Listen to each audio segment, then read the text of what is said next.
least qualified person working in private equity in the United States of America, but I'll take it. And didn't really know the steps I was going to take, didn't know where to go. And honestly, the biggest thing, I was also scared of, like, what if I went after it and gave it everything I got and didn't make it? What else did you have going? Did you have a plan B? No. If this doesn't work, then hey, I'm doing it. There was, I'm gonna make it to the NBA. I'm gonna, like, it was just like, this is all I got. And the deeper I got into it, I just went deeper into plan A. Taking this stuff that worked and also like trying to actually start hearing some critical feedback and building up some of that self-awareness, because it's like, at some level, it's like, okay, dude, like, we don't need in a lot of ways, I was kind of like against coaching or against like some other form of being involved with basketball. But like, I couldn't deny that, like, it was super energizing, like being a part of that.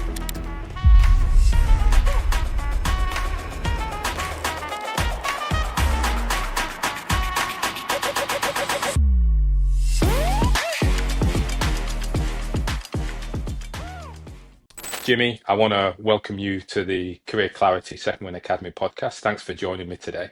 It's an honor, man. We've been wanting to do this for a while, so glad we can make it work. We have, and I've just been saying how good you look in the Chicago podcast studio. So, like, you look like you're the host. So, if you want to ask me any questions, that's cool. We can flip. No, Tom and his crew here at Chicago are great. So appreciate them having me. Yeah, good man. Well, look, I'm definitely excited to jump in today. I know we've been chatting a while, and as you said, we've had a few tech issues as well trying to make this a recording. So I'm good to delve a bit into your story. I think there's so much that people listening in can learn from what you're going through. I'll say, sort of live, but really that transition journey from that elite athlete into, well, actually, I'm going to say probably dunking and doing 3-pointers and everything in the life that follows. So, listen, for those who don't know you, just tell us a bit about what's going on with you nowadays. I think elite is a stretch. That's generous, but I would say definitely a passionate athlete. If I had to tell you in 10 seconds, I played 7 years of pro basketball in Europe. Prior to that, I never played high school. That's like my claim to fame, however much I have, or however little. But somewhere in between, played with a lot of cool people, a lot of good coaches, a lot of ups and the downs. And I guess at some point, the ball stops bouncing for all of us. So that's why I'm excited to talk with you.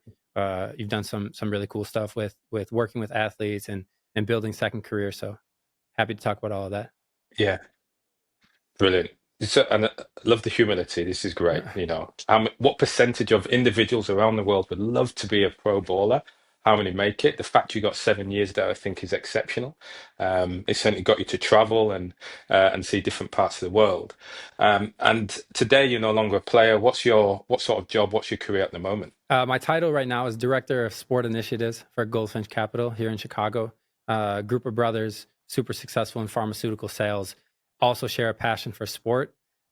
Somehow have recruited me over, and we're starting up some projects together. So super pumped about that. I mean, it's an opportunity I would have never foreseen happening. It just kind of happened through a series of relationships. I mean, if I never would have met this trainer, specifically named Jeff at that time, and then cross paths with these dudes, I mean, I wouldn't be sitting here. So yeah, love that. I love that. That's exactly what this is about. I think for so many, certainly athletes, but definitely everyone else out there, we always think that career path has to be so well defined and so well determined. And what you've described there is one that is, I don't know, perhaps more getting yourself in the right place at the right time and establishing those relationships. I mean, did you know this kind of role and this industry existed, I don't know, 10 years ago, 15 years ago? no, I had no idea. Probably the least qualified person working in private equity in the United States of America, but I'll take it. And relationships are the only reason I'm able to do this. And I think it was it's a series of steps. I mean, I've known this group of people for over 10 years now, and now it's turned into a working relationship. But in the past, it was a friendship. It was talking basketball. So my trainer, Jeff Pagliacca, works up in the north suburbs. He became one of the premier basketball trainers in the Chicagoland area. Now he's actually the GM of the Chicago Sky, the women's professional team, which is pretty cool. Yeah. For whatever Yeah. reason, Uzi, Omer, Aman, this group of three brothers convinced him that they could train with him, right? So every morning they're training like 3 days a week for 15 years, and these guys are working business jobs. But instead of walking on a treadmill, they're like, we want to hoop, like we want to shoot 3-pointers, we want to drive to the paint. And so I would start talking with these guys. We might work out after them, they would work out before us. But I'm like, these guys are an anomaly, right? Like they're business guys. They don't really fit the type. Everyone else in the gym is like either pro or college athletes. And so we struck up a friendship along the years, and that's how it started. Yeah. Well, I think that is amazing. I mean, you talk about being the least qualified person in private equity, and then you jump into relationships, and what it feels like, and those guys who you speak with, those brothers, it's about relationship. It was about them being themselves, and that's what hit things off. And it's like that's what has created not this opportunity for you, but I'm sure their success is based on the relationships that they have formed over the years. And maybe that's something you're naturally good at. I think lucky. I think I'm lucky because I've had a lot of people who invested in my career, which is why I got to be a pro and got to be a Mhm. college player. Um, but they're the type of people that give you a direct opinion. They work super hard. They're Mhm. disciplined. They're great role models for me. Um, and this opportunity came about because they wanted to get involved in college athletics. And as that came about, when I finished playing about like a year and a half ago. And my younger brother Grant is awesome in tech sales. So he's been working with Okta. It's like a digital security company, and he's done really well. So actually, what happened is younger bro got big bro a job. Somebody had reached out to him, Yeah. and he was happy in his position. So he was like, I'm happy where I'm at, but my brother's a mess. You Mhm. take a look at him. He needs to do something. Uh, Mhm. so I ended up jumping into a role in tech sales. Did that for about a calendar Yeah. year, and it was a Mhm. struggle. It was a struggle, Ryan. Like just the lifestyle, the schedule. Um, I Mm. felt, Well, yeah. look, Go ahead. yeah. Look, what? I'm going to come back Yeah. to that because I think that is something that is really fascinating about how you got those roles and how you moved into that, stepped into that career after sport, and certainly how you were feeling and those emotions that you Yeah. went through. But I want to go back. I want to build a bit of context just for my understanding about where you were really coming from. So talk me through as you were growing up, what was sport like for you? I'm trying to piece together that journey about where you became. So what was it like for you when you were growing up and doing sport? I mean, sport was everything from daily life to a dream, that a thing you watched on TV, the thing you played in the street. Uh, first thing was had a basketball in my crib from my dad. He placed it there, kind of placed a dream inside my heart at the same time. We had parents who didn't really push us to sports, but also worked super hard to make sure we had the opportunities to try. So that's how it started. By 8 years old, I was recruited to play travel baseball with NFL QB Jimmy Garoppolo, Miles Osei. Miles Osei, one of the best athletes, if not the best athlete I ever played with. Like just the type of man he is. Now Mhm. he's a high school football coach, incredible leader. So yes, I mean, sports were just something we did, I guess, because we liked it. Like we played street hockey, we played basketball, um, just because it was fun. And then obviously, Mhm. as things went on, I had some other hurdles that got in the way or helped me. It depends what type of perspective you take on it. Talk to me about those hurdles and what perspective did you take? At the time, I mean, I started getting sick around seventh grade or sixth, seventh grade. Everyone else was growing. I was like shrinking, and I was super small. So my original perspective was this sucks. I'm smaller than everybody. I'm slower than everybody, and I'm watching my sports career go out the window. And then Yeah. over time, sophomore year, like long story short, I ended up getting diagnosed with Crohn's disease. It's an autoimmune disease, um, affects like your stomach and Mhm. your growth and stuff like that.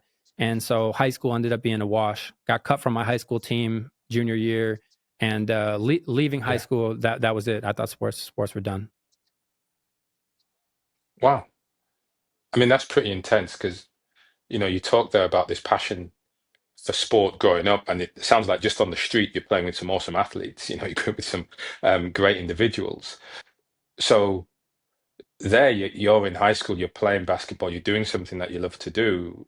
Your body's telling you it can't actually do that. I mean, that's pretty tough. I mean, what was the biggest struggle for you at that point? The biggest struggle was um, didn't have a purpose, didn't have a North Star. Sports was the North Star, try to make the team, try to get better, try to win the championship. It's very like goal oriented. It's just, watch sports after Mhm. practice. You just naturally know what you're gonna do. Like that's what I'm trying to do. And then I guess to just get that ripped away so early on, then um just confusion and not having direction. That was the initial reaction. And so that lack of direction, you're mentioning there, you left, you then leaving school, you graduating from high school. What were you thinking of doing next? No sport. What was the next path for you? Initially I didn't have a plan. I mean, like when I left high school, I chose to go to Mississippi State. It's in Starkville, Mississippi, and there wasn't much of a plan besides for nobody knew me down there, so they didn't know me as like the failed athlete. It was just like, all right, I'm gonna go over Yeah. here and just try to figure it out, and that's what I did. I wanted to leave basketball and all that stuff, like crush dreams behind, but still got pulled back and started playing intramural ball. It's like ended up practicing with the women's Yeah. team, and somehow I stayed in touch with it. But then Mhm. we had a tragic accident in our family. So honestly, at that point, who knows? I could have just went that way for a while and seen who I developed into without sport. But Yeah. spring of my freshman year, yeah, get a call from my dad. My younger brother's in a car accident. He doesn't make it. Shakes Mm. our family to our core, and Yeah. Sorry to that's hear like that. Yeah. it's like a giant dot on your life timeline, right? Like it's who you were before that and who Yeah. you were after. Wow. That's big. That's pretty traumatic. And like you say, that does shape you. How did that change, or what impact did that sense have then on your trajectory around, I'm thinking about your sport, your career. Yeah, in the short term, it was just like even deeper into like the what do you call it when like you detach from something, I guess. It was like even deeper into the detachment, and over time that spilled over into just a breakdown, I'd say. So like I said, in the short Mhm. term, it was just nothing. It was just I don't know. It's hard to even come up with the word, but what's the word when just nothing makes sense? I don't know. Just whatever you want to call it, chaos, nothing, nothingness, Yeah. darkness, and Hmm. yeah. But I had a episode where I guess you could say, for lack of better words, like I lost my mind for a short period of time.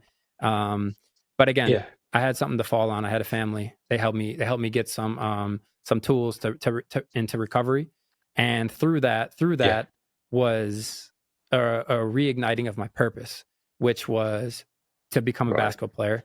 Didn't really know the steps I was going to take, didn't know where to go. And honestly, the biggest thing, I was Hmm. also scared of like, what if I went after it and gave it everything I got and didn't make it? And, Yeah. but Yeah. the one thing I will give myself credit for is I tried. Yeah. Well, you tried, and like you said, you've got this fear. You had this fear about, okay, you had this new purpose, this new North Star to aim for. You had a fear to that you would fail. Perhaps I'll say fail again. Um, but you didn't. So I'm curious, you didn't know what you were going to do, but what did you actually do as you look back now? What were the steps you took? Yeah, if I look back now, it was still a combination of A, putting myself out there, and B, meeting people along the way. So like start putting in the Hmm. work, use what I had. Yeah. I was going to a JUCO at the time. I was just taking classes by my house, started running hills, started playing pickup, started dribbling around chairs. Next thing you know, I meet Kyle Hmm. Mikulash, a guy I used to know from youth basketball. And he's like, dude, like, what are you doing? You're playing basketball all the time. It looks like you're in decent shape. Uh, and he connected the dots for me. He introduced me to a dude named Steve Pratt.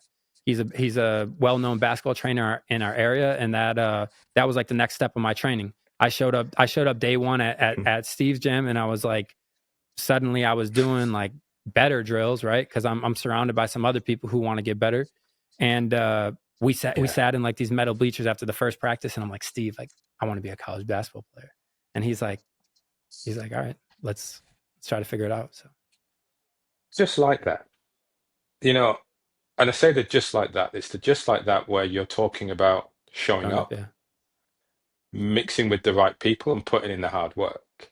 And those are really simple things that you did in terms of, hey, you had this passion, you had this North Star, you're showing up in the right place, you're connecting with people who know what to do, and you voiced what you wanted. You went and you met with this coach and you told him what you wanted to do.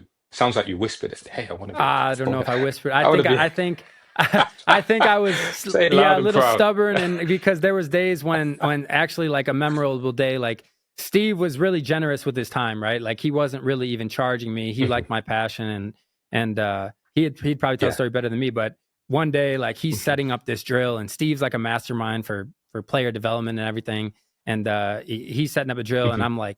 I'm like questioning him, and he's like, dude, who are you? Like you're a nobody. He's like, he kicked me out in the parking lot, and he's like, hey Jim, why don't you go out there and cool off for a second, and you can run the drills how you want out there. So I don't know if I was whispering, Mhm. like I might have been a little bit loud, but like you said, I think the important part is I showed up, and I showed up enough days in Mhm. a row with the mentality of Yeah. wanting to win, where people started to take me seriously. Mhm.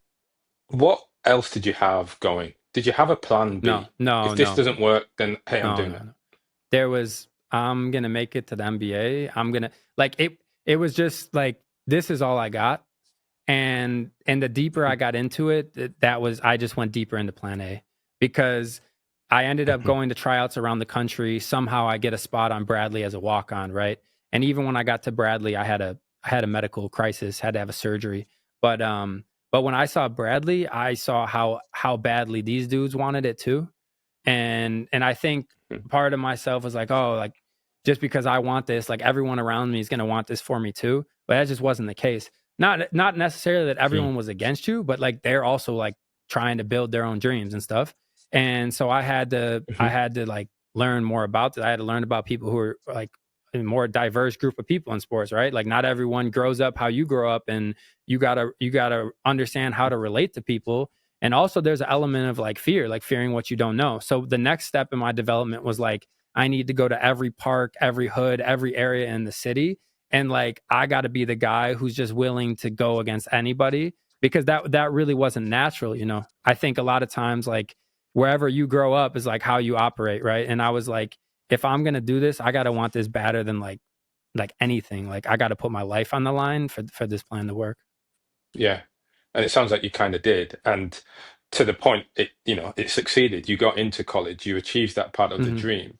You then talk about wanting to, you mentioned there that path to NBA, in terms of that professional league. Talk to me about that. Where did that hit off? I think it was just I started getting momentum, and there was a lot of like micro failures and successes along the way. Of course, it wasn't just like linear, but I had like a good couple years at D2. I got a Division 1 offer, and when I got to campus, like my coach was like, "You think they're ready for you?"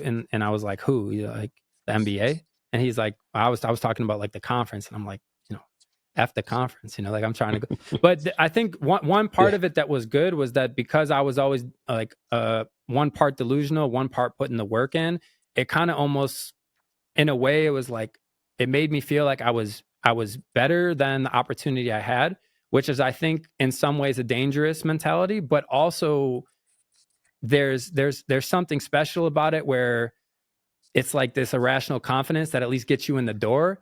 And Hmm. maybe from the outside looking in, people were like, so there's something wrong with this guy. Like there's a few screws missing. But from the inside, it was like, yeah, like I'm supposed to succeed here because I'm gonna repeat what I just did. I'm gonna exceed, I'm gonna overachieve, and then I'm gonna crash through the Hmm. next door.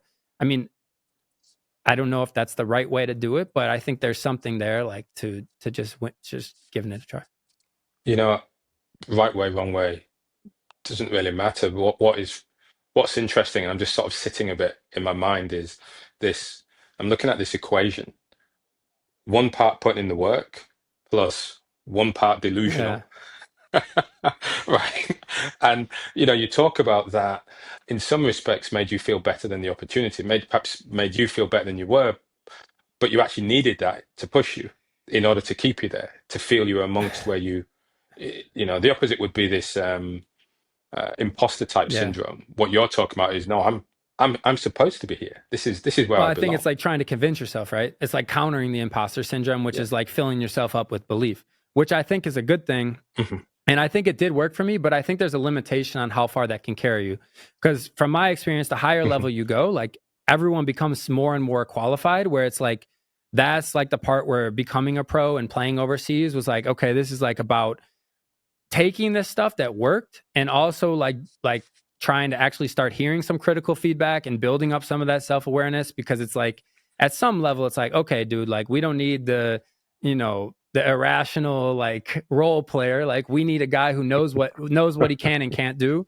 And I think as you Mhm. learn that, sometimes it's about pushing those limits, like, okay, like I overdid it a little bit here, but you do kind of find your equilibrium, which is like, okay, this is what I'm good at. And that's how you raise the quality of your performance, which is I don't want to have so much self awareness that I lose my confidence and I lose my boldness, which I think happened to me at times. And then at the same time, you want to still show up like within a team, be dependable, and kind of lock into your role. So When you think back then as an athlete, how did you do that? How did you manage to balance the ego with that need to be a teammate? I wouldn't say I did it. I wouldn't say I did it super well. I think it was like it was a battle for me because um, the ego and fueling myself and building this character up is what made it possible. And then I think it was hard to shed it. So I think like old habits die slow, right? Like that saying where it's you'll recognize this pattern, but it took time where I started to have the same things like bumping head with coaches or having disagreements with teammates. And eventually it's like, okay, man, you're the common denominator in all these situations. And I don't think I became a leader until maybe like year 6 of my pro career. And even then, I think leadership's like Mhm. an evolving process. But I think the hardest thing for me is I don't think you can lead until you be a willing follower.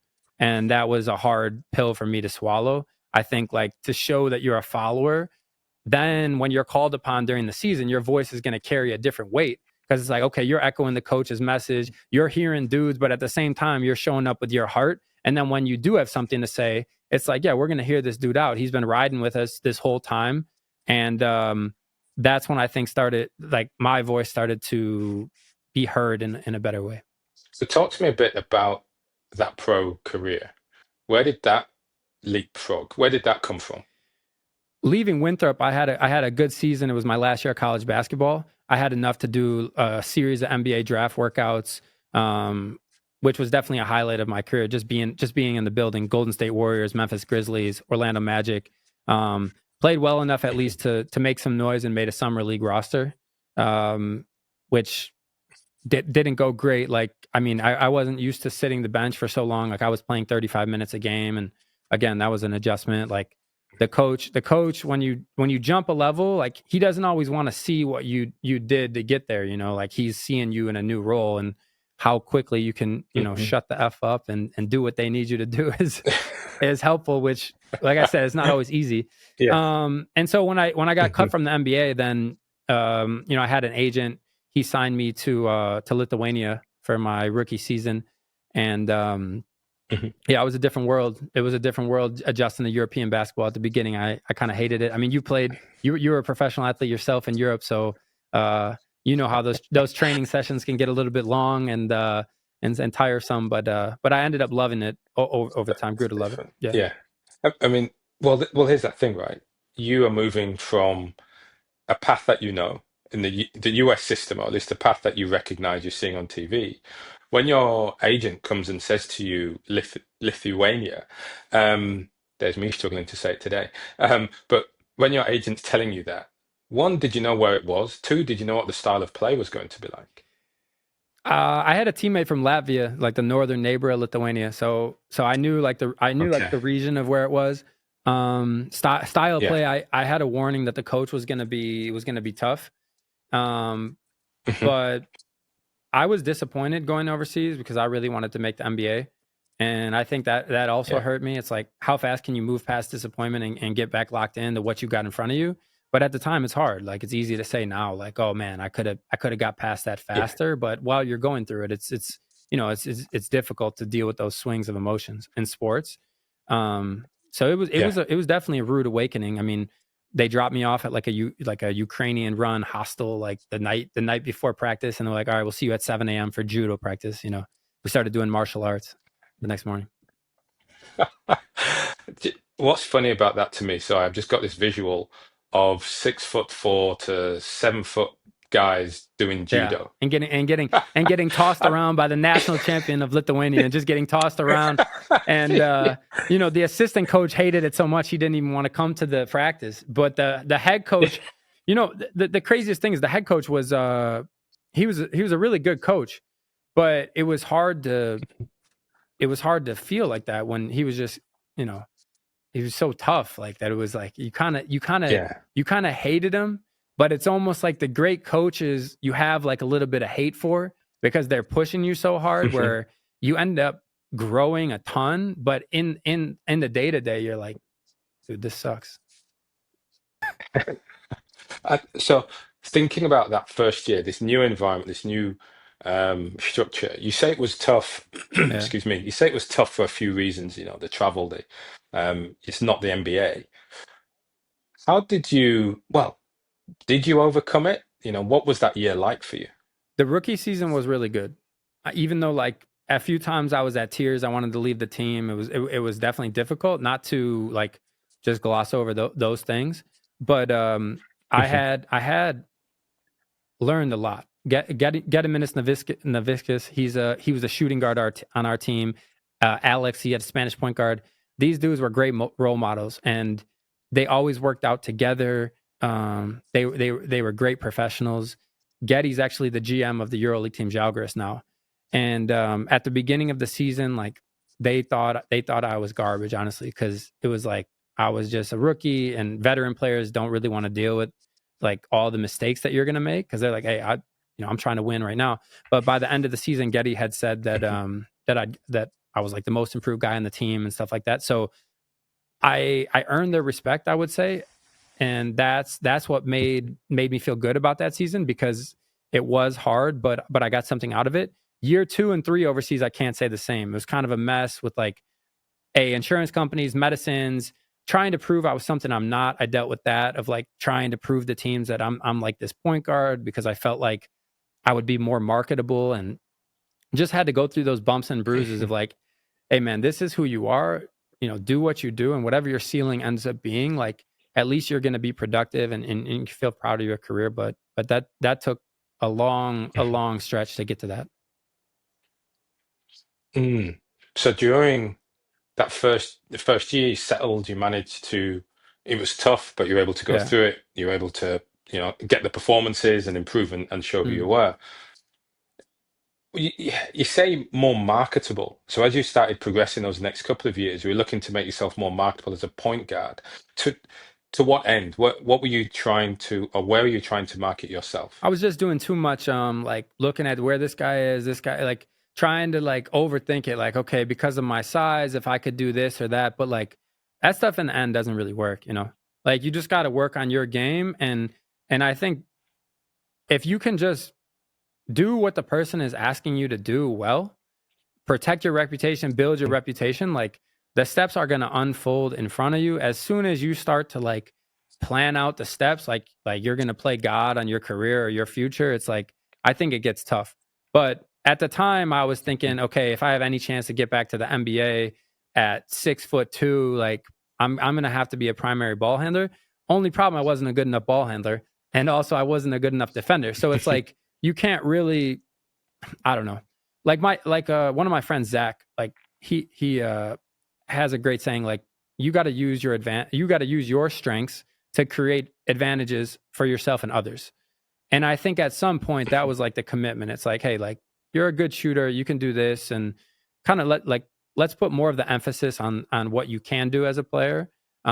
Whereas I think I had spent so much time trying to like prove to people that my weaknesses weren't weaknesses that I started to just not even do the things I can do. And then I had like zero market as a player because it's like, hey, this guy's not even making shots. He's not doing the things that he can do, because I'm trying to prove that I can do these other things. You pushed yourself so much to do these other bits that you kind of lost sight of what made you a good Yes. player, what actually got you the contracts in the first place. So when you look now at your career from when you started to recognize, hey, actually, this is who I am. Let me access, let me hone those skills Mm. instead. Um, talk to me about what then were the highlights of your career whilst playing overseas. I think from year 4 to year 7 was the highlight in totality because of the commitment to being myself. And then what started happening is I was honest with myself, and then I started to meet coaches and people who were more happy with me because they wanted me for the role which I was good at, and it was just more of a synergy.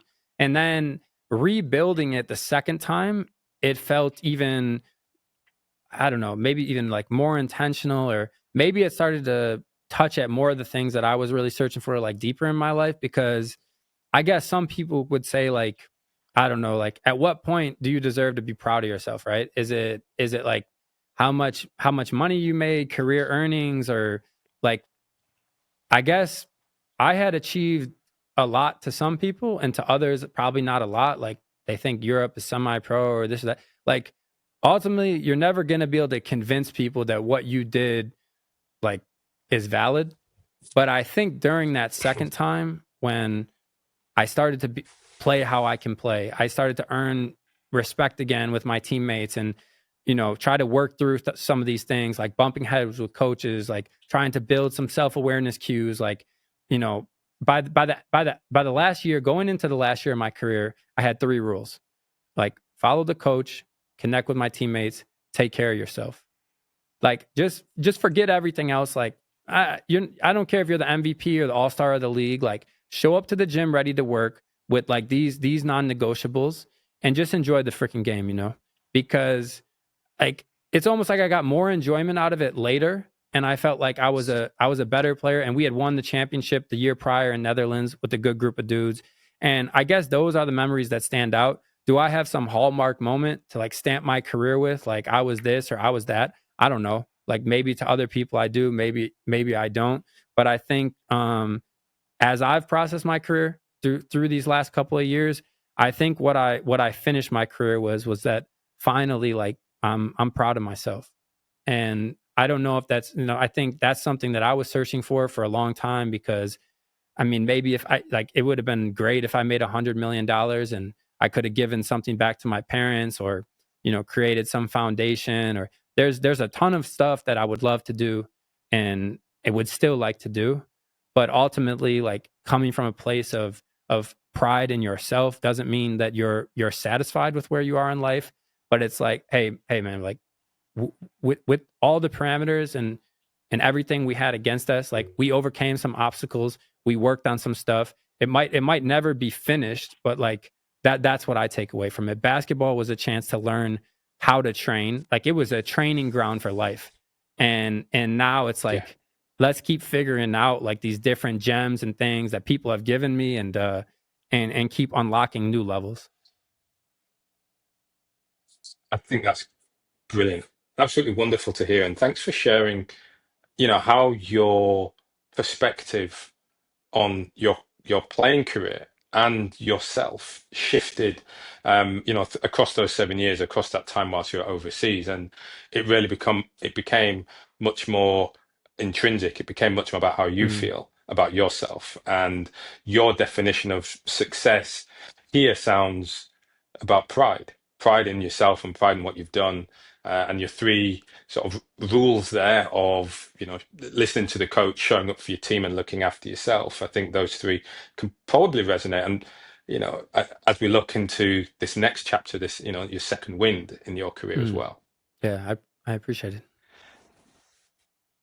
So tell me then, during that period, at what point did you realize, hey, this is going to end? My basketball career is not going to go on forever. In year 7, I actually felt like I was playing my best basketball. But like halfway through the season, I started having like complications with my health. And so I had made a commitment to myself that every year I got to be making more money. I got to be healthy. Like, there has to be a reason to continue, right? So I kind of made like this little deal with myself that as long as I'm progressing, enjoying, and advancing, that I'm gonna just keep going kind of till the wheels fall off. But then the wheels fell off. So uh, it was like the complications got a little bit more serious, and I did finish my commitment to the team, but by like the end of the season, I mean, like I was pretty much in rough shape. Like my medicine and stopped working, and like I mean, we could save people the details, but it was just from a health perspective, it was time to like consider that. And running around from Russia and Netherlands, Greece, like I ended up touching 20, 30 countries with basketball, and like also with the Crohn's and the medicines. It definitely was like it put some stress on my career, and it got to a point where like I didn't want to give it up. And even like that next season, like when my coach called me, I was like, I was like ready to get on a plane and get back over there. But that was like, it was kind of like a forced decision, but I think I was able to accept it because of the things we talked about, like in the last segment, which was I had reached something in myself, which gave me like some level of peace. Mhm. So that accepting, okay, I'm not going into year 8. I'm not going to keep going on. Um, what had you planned? You're like, okay, so what are you going to do? I really hadn't planned anything. I'd planned to keep playing. Uh, and so was kind of just like run and gun on the fly with it. Like that summer, I was still talking with agents about potential jobs, but at the same time, I wasn't really in the shape to play. I actually ended up getting an opportunity with a coach in Illinois, Coach Mullins, to do a grad assistant role as a coach. Only problem, like when I got down Mhm. there, it really wasn't much different than playing, and I hadn't solved for the health issues. So I backed out of the commitment. Unfortunately, it was a great group of guys, and that was kind of agonizing in a way because obviously you don't want to not Mhm. finish what you started. But yeah, man, when I left that opportunity, I had an idea for a book, and the next 2 weeks I spent writing day and night. I wrote 50,000 words. Yeah, Okay. and I Mhm. think that helped me process a lot of my career as well. Like whatever that turns into is like we'll see, but it definitely was interesting. What made you decide to write a book? And actually, how do you know how to write a book? Well, I don't know that I know how to write a book, but when I was on the plane looking down, I saw something visually that just made me want to like capture what I was feeling. And I don't even know that it was like a pleasant feeling. It was almost like a Mhm. feeling like this huge long commitment to basketball was like being like ripped out of my heart. Like I can't play it. I can't coach it. I don't know what I'm gonna do. And I was like, the words kind of just poured out of me, like stream of conscious style, and just started to just capture that feeling, I guess, as a way to commemorate. Is that a word? Or like to hold on to the feeling, like hold on to the Okay. feeling, like Yeah. what if I never get a chance to feel like the roar of a crowd again, or like make a pass to you and you hit a corner three, and just like that connection on the court, like I felt it slipping away, and as Mhm. I'm just like punching the keys and stuff like that, I'm like, I don't know, like I'm just grabbing for it, so it doesn't leave me. Mhm.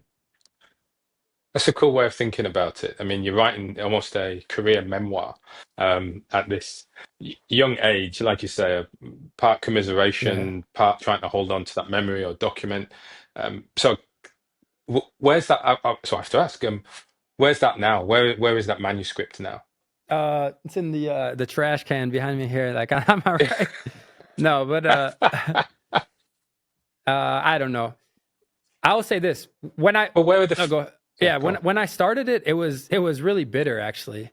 I'm like, it was like Hmm. kind of like trying to find comedy, bitterness, like, but I've worked with like a couple people on it, and editors and stuff. And I think like Yeah. as the iterations have happened, like I've also seen kind of like the cool parts of the like like remembering like all the people that helped me. And so I think it's in a space right now where it's a good collection of stories. I don't feel like it's a book yet that I'm comfortable sharing with people. Hmm. I think it's going to take a little bit more work. I don't know if that's like Hmm. years down the road process, or I guess I just want to keep iterating till I find the sweet spot and I'm like, yeah, this is it. And like when I get there, I'm Yeah. going to share it with everyone. But I think what I've realized is I want to keep finding more avenues to create and help people. And, I think a book is one avenue, but talking with you today is another avenue. And I don't know that like any one avenue is going to satisfy those like creative desires. So I think it's just Mhm. just just keep creating, keep doing stuff, see what people relate to, and then kind of, travel further down that path. Yeah, I like that sense. Yeah, I like that sense. You've recognized there's an element of Yeah. creativity in your world, in the way that you think. And I suppose right now you're talking about a feeling. It's a sense that there's not one avenue is going to satisfy you. What you need is some sort of portfolio in many respects, and that's the type of thing that you're searching for now. Yeah, I think there's a sense of like a high in creativity, which I think I get a feeling, Mhm. which I think is similar to like the drug of playing basketball, right? Like I don't like it's like you go on the court and it's a battle and it's like, is this dude gonna like kill you? Are you gonna kill him? It's like there's like that, you know what I mean? There's like I mean, from playing sports, there's just Yeah, like this heightened sense yeah. of awareness where it's almost like Well, pinnacle of reality. And I think creativity gives you a yeah. piece of that too. Yeah, I mean, you're right. It's interesting. Gavin, who joined me on the show, a couple of weeks ago, a week ago, it's fascinating. He talks a lot about that. A lot of the thing that we crave when we stop being an athlete, a player, isn't the doing the thing, but it's that feeling, it's that Mm, sense, it's the emotions that flow with it, which is exactly what you've talked about, that outpouring into 50,000 words of emotions and memories of on this sense. And it feels like that's such a great thing to do emotionally as we retire. Doesn't matter what we do with it, but you've captured it and it's there. It's a time capsule for you. yeah, I think writing. When I had originally gone through therapy, I used to write a lot and crumple it up and throw it out.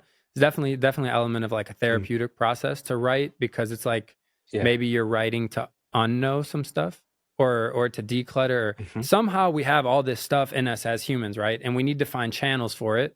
And I think the better we learn to Yeah. channel like the soul we have in us or the knowledge or honestly sometimes the anger or like the more negative emotions, the Yeah. the better we learn to channel it, the more free becomes like the body. And I think it's a better alignment. And then it's like I can show up better to my job, or I can show up better to whatever else I'm doing. Yeah.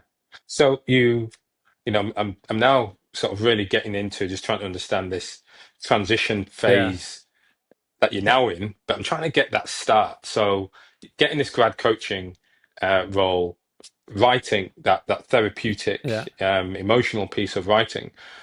What did you, what else did you do? You didn't have a plan. No, but when I when So I when I only did the grad thing for a short amount of time before I withdrew, like I said, because it just yeah. didn't work out. So I moved back to Chicago to do Hmm. the medical treatment stuff, and then in the process, Yeah. like I said, we touched on it early. My brother is unbelievable in tech sales.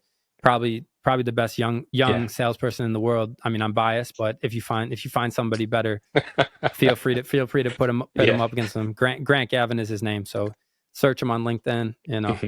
And anyways, Yeah. he had Jenna, who ended up becoming my manager, had reached out to him, and so she was super cool. She played high school basketball, and I was I was pretty unsure of if I could do the role, and I think she sensed that as well. But they gave me an opportunity. It was a cool company.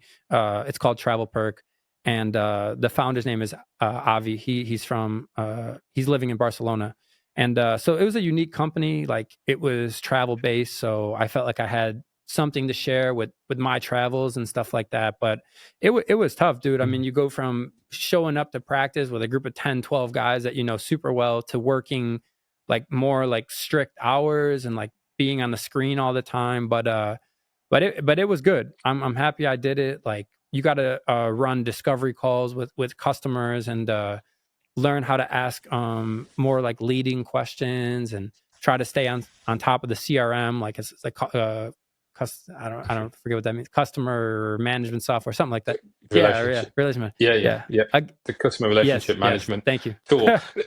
I mean, what what was the hardest thing about doing that The job? hardest thing was I wasn't any good at it. And so, I mean, that was the hardest part was I wasn't good at it. And I mean, I because I wasn't good at it, I wasn't having like a ton of success. And then it's like you're like trying to show like by doing like some busy work that you're trying, but like I didn't see a future in it. So it was like it was just hard to navigate because it's like I wanted to do right by my manager because she gave me the opportunity. And again, I made like really good relationships in the company. Like I'm happy I did it, but I wasn't good Mhm. at it. And everyone says like I guess like sports prepares you for business. But the thing is it's not as easy as it sounds, right? I guess there's some like things you learn that can be like transferred into business, but it's not like a direct path. Like nobody asked me to shoot 3 pointers or play a pick and roll when I was at the office. It was like, so it was definitely a struggle. So the hardest bit you're saying is that you weren't good at it, Yeah. Well, right? it humbles you, Um, because you're yeah, like, right. Um, no, Go I on. was gonna. I was Tell me gonna about say that. because Not like now yeah. you're like, okay, I was 33 years old. I'm working a job that I should have been working when I'm 21, coming out of college. So you're like in this entry level role as like an like slightly older person, and you're like, it's kind of like embarrassing in a way. Like you're like starting all over again. It's like all the dues you paid to become a leader in basketball kind of go out the window, and now you're like this entry level like employee again, and you're Mhm. also doing something that you're not very good at. So like when I look at my mirror, Yeah. like, when I look at myself in the mirror, I'm like who am I anymore, right? Like I don't, I have like Mhm. random clothes on. I'm not putting on practice jerseys, and you're going through like this shedding of Mhm. identity, and it's weird. Yeah. It is weird. When, but what I hear in you is a similar language to when you got on the plane and went into Lithuania, where you're coming from a place where you're known and you know what this path is to somewhere that has bits that are familiar. The Mm, court's the same size, there's a ball. Here you speak with people, but it doesn't feel right. It is different. The management's different, the instruction's different. Um, how did you? I mean, I'm not sure if you see that or have heard that, but I'm hearing this commonality in the way that you're describing that feeling. I mean, how did you get through that? The first 3 months, first 6 months of the role. just try to keep showing up and like do the best I can. But I think it was like I was kind of like going down personally through the thing. Like I wasn't in a super good place mentally while I was doing it. It was a big challenge, and yeah, I just one thing I think that helped is so I started to communicate with the people who I'm working with now. And I think that was Yeah, a huge, like, I don't know what you call it. It was a huge lift because, so Uzman, the oldest brother, called me and he's like, Jimmy, like, can you coach our basketball tournament? Or like, he wanted me to play. And I had kind of just like taken a break from basketball, like, didn't really want to be around it, didn't want to be a part of it right. because I'm like, if I can't be a part of it the way I'm used to being a part of it, like, I don't want to see. I don't know if Yeah, you went through something like that, but I you, know, I know what you're talking about it there. It's like if I'm playing, I'm it, playing. I'm going to be the best that I can possibly yes, be. yeah, and then like once you lose that sense of like training and the schedule, you're like, I don't like people like, do you want to play pickup? Like, no, I don't really want to play like once a week and suck and miss everything. You know what I mean? It's like either like I'm doing it or I'm not. And then but Yeah. he was like, come on, dude, just do something with us, right? So I ended up coaching the tournament, and like I really liked it. Like I really Mm. liked it, and I think in a lot of ways I was kind of like against coaching or against like some other form of being involved with basketball, but like I couldn't deny that like it was super energizing like being a part of that. And so when I started, then they're like, hey, come and work out with us in the morning. Started showing up a few times before the office, and I kind of felt like when I started doing that I started to regain like you know Yeah. So I mean, so this is the thing. It feels like you were just, um, well. So you're talking about getting back involved in basketball, but you're talking, and the bit that's really fascinating for me here is these friends. They were friends. They could see something wasn't quite right with how you were operating or working, and but they coached you back in. They brought you in from a basketball. They used basketball to get you to get you motivated again.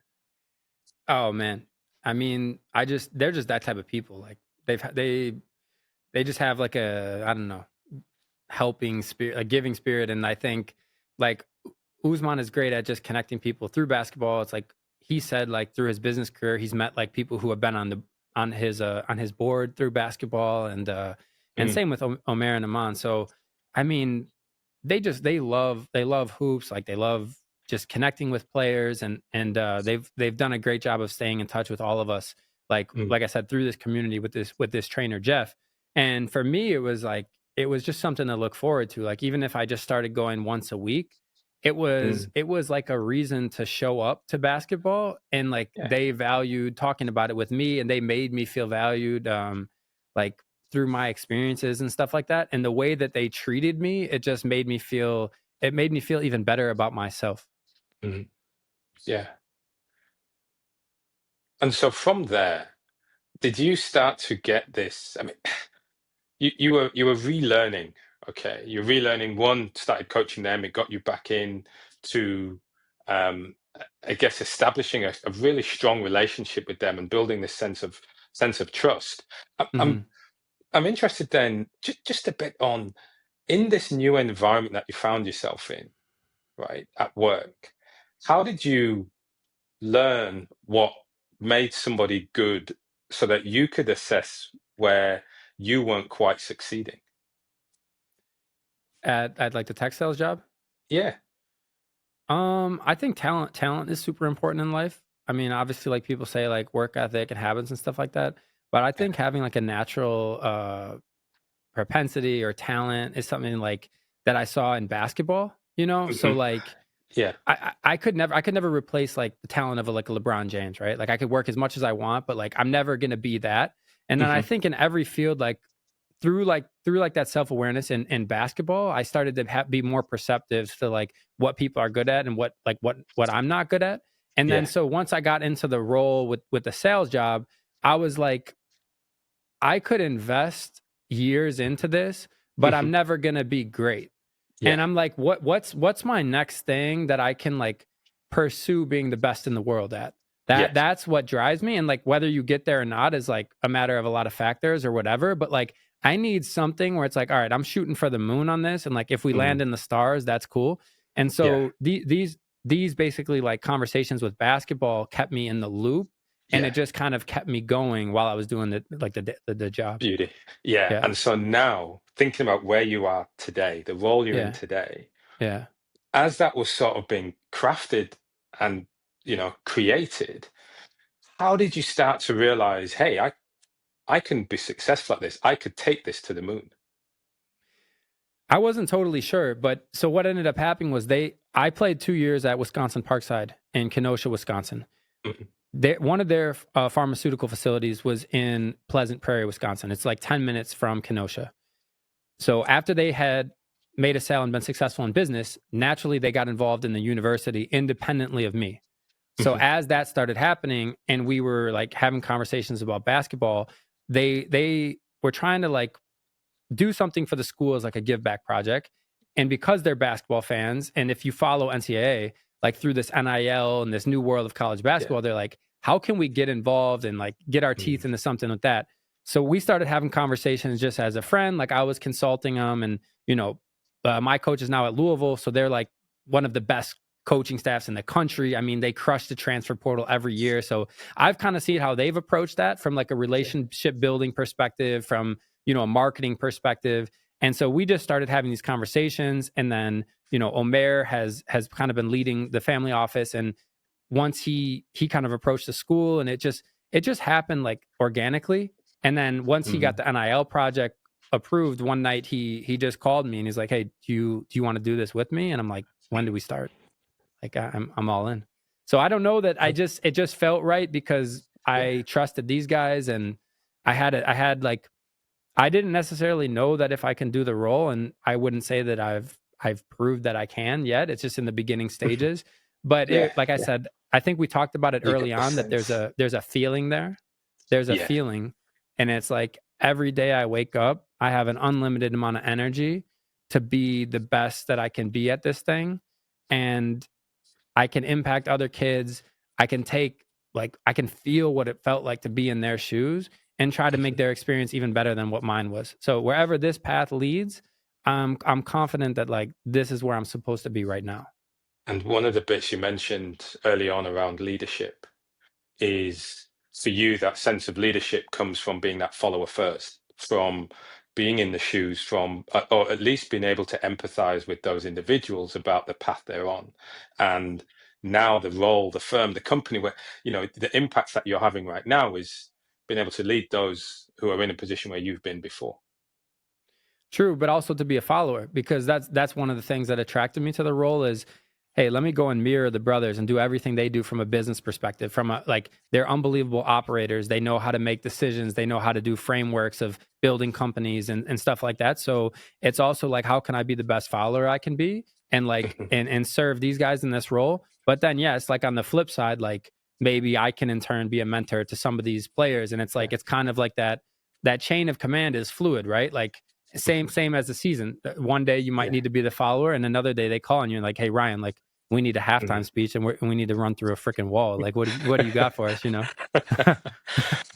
So look, last question, right? Last Yeah, question really is, when you're chatting with these youngsters, or in fact, anyone who's listening to this, watching yeah. this show, when you think about your career and the transition journey that I'm going to say you're in right now, okay, what guidance would you give them to help them best prepare for this transition phase? Uh, well, I don't know. One thing that pops into mind is like just dealing with some of like the younger guys right now. Like just respond to a text. Like respond to a text when the coaches reaches out to you. It's crazy like how much it can go for you, like from a likability perspective, to like just respond, be responsive. And in terms of like building your life, like I would say I'm ambitious by nature. My whole life, I've always wanted to do something special with my life. Like I've had something inside me that I've always wanted to do something special. I've wanted to find my passion. Like I wanted to like be a part of great things. And I think in some ways that served me well because it's given me the confidence to try. And in other ways, I think it can have you feeling anxious or overthinking stuff. And so if you can find that thing of like being urgent, doing everything you can do, but also trying to like be like, man, like let me protect my reputation. Let me do well by the people I'm working with like right now. Like whatever is going to come next is going to only be better for it.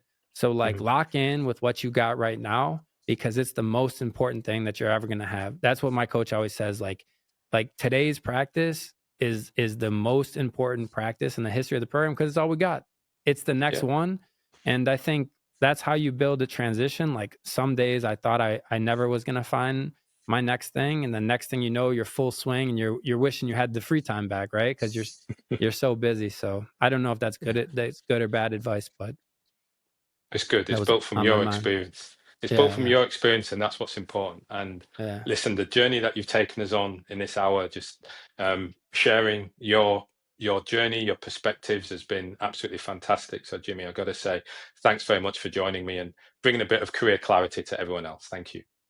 No, for sure. Appreciate you, and I think it's super cool what you do for athletes, because even just following your stuff while like you invited me onto the podcast early on while I was transitioning, like that was a boost for me to know that somebody saw something that was valuable in me. And so just a thank you to you and for what you do for athletes. And you know, I know there's a lot of people out there struggling to find that next thing. And our shared experiences are more similar than different, right? So Absolutely. it's a network of people. And if any of your people or if we can connect in future ways, I'd love to. I will certainly do that. I appreciate you saying that. Thank you very much. So, listen, thanks again. And we're going to keep in touch, but thanks for joining me and sharing the story. Yep. Thanks, Ryan.